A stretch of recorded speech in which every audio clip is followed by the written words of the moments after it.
Ali Larijani ये नाम आपने न्यूज में सुना होगा, लेकिन इस नाम की इतनी चर्चा क्यों हो रही है? हर जगह सिर्फ एक ही चीज सुनने को क्यों मिल रही है कि अब इनके जाने के बाद ईरान का क्या होगा?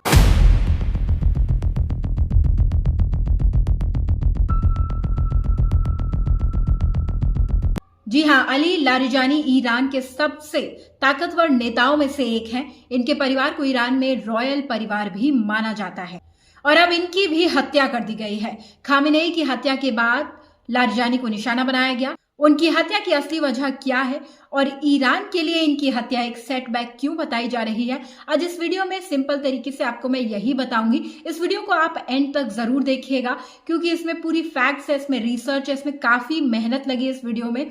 अली लारिजानी क्यों इतने इंपॉर्टेंट थे, मिडिल ईस्ट कंट्रीज में उन्होंने कैसे की रोल प्ले किया, सारा कुछ इस वीडियो में आपको क्लियर होगा। इस वीडियो को आप अंत तक जरूर देखिएगा। ईरान के सबसे ताकतवर पॉलिटिशियंस में से एक अली लारिजानी की हत्या इजराइल ने एक एयर स्ट्राइक में कर दी। ईरान की नेशनल सिक्योरिटी काउंसिल ने भी इनकी हत्या को कंफर्म कर दिया है। खामेनेई की हत्या के बाद माना यह जा रहा था कि लारिजानी ही वो शख्स थे जो बैकफुट पर रहकर ईरान की सरकार चला रहे थे। अब इनकी भी हत्या के बाद इमेज ये बनाई जा रही है कि इजराइल ने ईरान को अब तक का सबसे बड़ा झटका दिया है, क्योंकि अली लारिजानी की जो ग्लोबली इमेज थी वो काफी अच्छी थी। ईरान में इन्हें कद्दावर नेता के रूप में देखा जाता रहा है। ईरान के लोगों को इनकी पॉलिसीज पर, इनके फैसलों पर काफी भरोसा था और यही कारण है कि जिसकी वजह से अब इनकी मौत के बाद ईरान के लिए ये एक सेटबैक कहा जा रहा है। इनकी मौत की जो सबसे पहली खबर आई वो आई 16 मार्च को, जब इजराइल के डिफेंस मिनिस्टर काट्स ने कहा कि उनकी तरफ से किए गए हवाई हमलों में लारिजानी की मौत हो गई है। लेकिन तब तक इसका कोई कंफर्मेशन नहीं था और ना ही ईरान ने इसे इंटरटेन किया था। लेकिन 17 मार्च 2026 की सुबह इजराइल के प्राइम मिनिस्टर बेंजामिन नेतन्याहू ने खुद कैमरे के सामने आकर ये कंफर्मेशन दी कि उनकी तरफ से किए गए एयर स्ट्राइक्स में लारिजानी की मौत हो चुकी है। उसके बाद 17 तारीख की ही शाम को ईरान की नेशनल सिक्योरिटी काउंसिल ने भी लारिजानी की हत्या को कंफर्म कर दिया। वो हमला तेहरान के पर्देस इलाके में हुआ, जहां लारिजानी के साथ उनके बेटे मुर्तजा लारिजानी के डिप्टी अली रेजा बायत और कई बॉडीगार्ड्स भी मारे गए हैं। उन पर यह हमला जिस वक्त हुआ, यह अटैक जिस वक्त हुआ, उस वक्त लारिजानी अपनी बेटी के घर पर मौजूद थे। ईरान में चल रही इस वॉर सिचुएशन के बीच लारिजानी को आखिरी बार 13 मार्च को तेहरान में अल कुद्स डे की परेड में देखा गया था। इस दिन हमलों के बीच तेहरान की सड़कों पर हजारों लोगों ने उतरकर दुनिया को ये मैसेज दिया कि वो अभी भी टूटे नहीं है, वो अभी भी कमजोर नहीं बने हैं। हमले चाहे कितने भी हो, लेकिन वो मजबूत खड़े हैं। और इसी दौरान लाखों की भीड़ के साथ लारिजानी भी दिखाई दिए थे। उनके फोटोज भी सामने आए थे। आखिरी बार उन्हें इसी दिन देखा गया था। 28 फरवरी 2026 को यूएस के एयर स्ट्राइक में खामेनेई की हत्या हुई थी। लेकिन एक सुप्रीम लीडर के जाने के बावजूद भी ईरान लड़ाई के मैदान में सधा हुआ खड़ा हुआ। स्ट्रेट ऑफ हॉर्मस बंद करने जैसा स्ट्रेटेजिक मूव हो या फिर जंग के मैदान में बैक टू बैक अटैक करने जैसी स्ट्रेटेजीज हो, वो बिल्कुल भी पीछे नहीं हट रहा था। वो बैक टू बैक अटैक्स कर रहा था, बड़े बड़े फैसले ले रहा था। वो सारी रणनीतियां खामेनेई के बाद जो बना रहे थे, वो रणनीतियां बनाने वाले शख्स जो थे वो ये अली लारिजानी ही थे। हालांकि ग्लोबली लारिजानी की जो इमेज थी वो काफी कूल एंड काम, लेकिन 1 मार्च 2016 को लारिजानी ने एक सोशल मीडिया पोस्ट किया था जिसमें उन्होंने लिखा, "We will make the Zionist criminal and the shameless American regret their action. The brave soldiers and the great nation of Iran will deliver an unforgettable lesson to the hellish international oppressor." फिर 5 मार्च को Trump ने एक बयान दिया था जिसमें उन्होंने US army deployment in Iran पर रिफ्यूज किया था। ट्रंप के उसी बयान पर रिप्लाई में लारिजानी ने कहा था कि अगर यूएस आर्मी ईरान में घुसी तो उन्होंने आर्मी को पकड़कर जान से मारने की कसम खाई है। उनका पूरा पोस्ट जो था उसमें ये लिखा था। अली लारिजानी का जन्म इराक के नजफ शहर में हुआ था। 1960s में पूरा परिवार इराक से ईरान के अमोल सिटी, जो कि मजान दारन प्रोविंस में आता है, वहां आकर बस गया।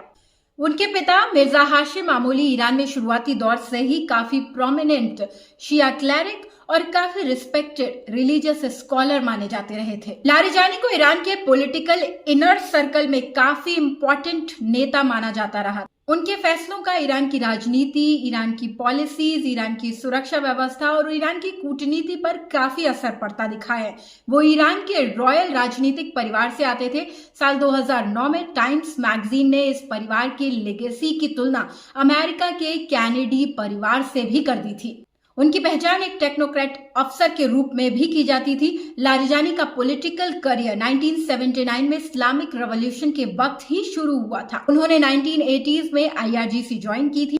20 साल की उम्र में उनकी शादी फरीद मोत्तहरी से हुई, जो कि उस वक्त इस्लामिक रिपब्लिक के फाउंडर खुमैनी के राइट हैंड या फिर उनके करीबी कह लीजिए मुर्तजा मोत्तहरी की बेटी से हुई थी। लारिजानी 1994 से 1997 तक कल्चरल मिनिस्टर ऑफ ईरान रहे। 1997 से 2004 में उन्हें IRIB का हेड भी बनाया गया था। लारिजानी 2008 से 2020 तक ईरानी संसद के स्पीकर भी रहे। 2021 और 2024 में लारिजानी ने प्रेसिडेंसी नॉमिनेशन भी फाइल किया था, लेकिन गार्डियन ऑफ काउंसिल ने बिना कोई वैलिड रीजन दिए उनका नॉमिनेशन कैंसिल कर दिया और उन्हें डिस्क्वालीफाई किया गया था। जून 2025 से वो ईरान की नेशनल सिक्योरिटी काउंसिल के चीफ थे, जो कि देश की सुरक्षा और फॉरेन पॉलिसीज पर लिए जाने वाले फैसलों के लिए काफी इंपॉर्टेंट ऑर्गेनाइजेशन है ईरान में। फिलहाल ईरान ने मुज्तबा खामेनेई को नया सुप्रीम लीडर बनाया है, लेकिन उन्हें अब तक देखा नहीं गया है। इसराइल और अमेरिका की खुफिया एजेंसीज का मानना है कि मुज्तबा घायल है, इसलिए अभी तक उन्हें कहीं पे भी देखा नहीं गया, लेकिन इसकी कंफर्मेशन अभी तक कहीं पर नहीं है। अभी वो अंडरग्राउंड है या वो कहाँ है, इसका अभी तक किसी को कुछ पता नहीं है। लेकिन हाँ, ये है कि ईरान में सरकार का जो अभी फेस है वो वही है। ऐसे में सभी बड़े फैसले लारिजानी बैकफुट पर रहकर ले रहे थे, लेकिन अब इनकी डेथ के बाद जो पूरी पिक्चर है वो पूरी पिक्चर बदल सकती है। अली लारिजानी ईरान के दूसरे सबसे पावरफुल नेता थे, सबसे पावरफुल शख्स थे।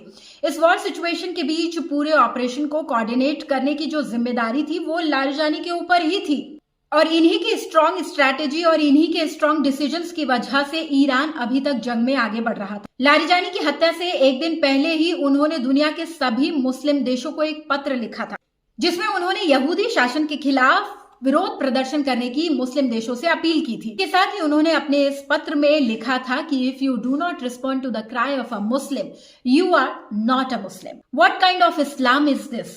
लारिजानी करीब 30 साल से ईरान के सरकारी फैसलों और बड़े सियासतदानों से जुड़े हुए थे। उन्हें सरकार में फ्रॉम टॉप टू बॉटम हर किसी की पहचान थी, वो हर किसी को जानते थे। ऐसे में उनकी हत्या से ईरान के लिए युद्ध में आगे की स्ट्रैटेजी बनाने के लिए काफी मुश्किलें आ सकती हैं। लारिजानी कूटनीतिक तौर पर भी काफी मजबूत नेता रहे। गल्फ कंट्रीज के साथ ईरान के रिश्तों को मजबूत करने में भी उन्होंने काफी इंपॉर्टेंट रोल प्ले किए। सितंबर 2025 में लारिजानी ने ईरान की तरफ से रियाद के प्रिंस मोहम्मद बिन सलमान और डिफेंस मिनिस्टर खालिद बिन सलमान से दोनों देशों के बीच सिक्योरिटी और ट्रेड रिलेशंस के लिए मुलाकात भी की थी। लारिजानी रूस के राष्ट्रपति व्लादिमीर पुतिन के भी संपर्क में रहते थे। लारिजानी की जो फॉरेन पॉलिसीज थी उन्हीं की वजह से अजरबैजान जैसे ईरान के दुश्मन देश अभी तक चुप बैठे थे, लेकिन अब उनकी हत्या के बाद ईरान चौतरफा घिर चुका है। लारिजानी के जाने के बाद ईरान में उनकी जगह कौन लेगा, इस पर एक क्वेश्चन मार्क बना हुआ है। ये सबसे बड़ा सवाल है फिलहाल ईरान के लिए। दूसरी तरफ जंग में इजराइल ने ईरान के टॉप 40 कमांडर्स की अब तक हत्या कर दी है। ऐसे में अब ईरान के पास ऑप्शंस भी काफी कम बचे हुए हैं। वीडियो आपको कैसा लगा मुझे कमेंट सेक्शन में जरूर बताइएगा। अगर आपको वीडियो पसंद आया हो तो लाइक सब्सक्राइब जरूर कीजिएगा और अगला वीडियो आप किस टॉपिक पर देखना चाहते हैं मुझे कमेंट सेक्शन में जरूर बताइएगा।